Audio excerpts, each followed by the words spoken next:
The Boy Who Cried Wolf. Young Barnaby had a very important job. Every day, he watched over the fluffy, white sheep on a big green hill. The sun was warm, and the sheep were quiet. Sometimes, it was a little bit boring. This is too quiet, he thought. He wanted to see his friends from the village. Barnaby took a deep breath and shouted as loud as he could, "Help! A wolf is coming!" From the village below, the people heard his cry. They dropped their baskets and their tools. "Oh no," they said. "We must help Barnaby and the sheep." They hurried up the hill as fast as they could. When they reached the top, they saw no wolf at all.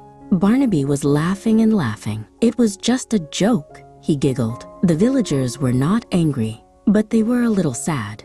They had rushed all that way for nothing. The next day, Barnaby felt bored again. He remembered how his friends had come running. He wanted to see them again, so he shouted, "Help! A wolf is coming!" even louder than before.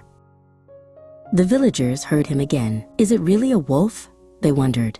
They looked at each other. "He tricked us yesterday," one said. But they were kind, so they decided to go and check, just in case. When they got to the top of the hill, Barnaby was laughing again.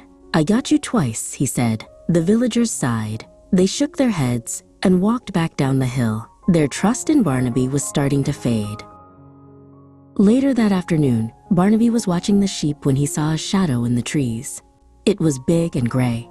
A real wolf. Barnaby's heart thumped. "Help! A wolf!" he cried, his voice shaky. "This time it's real." The villagers heard his cry again. "Barnaby is shouting again," they said to each other. "He must be playing another trick." They did not come. They thought he was lying again. Barnaby felt very alone.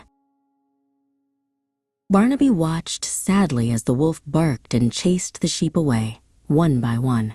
The wolf didn't hurt anyone, but all the sheep were gone. Barnaby was left all alone on the hill. He had no sheep to watch over anymore. He learned that day that when you lie, people stop believing you, even when you are telling the truth.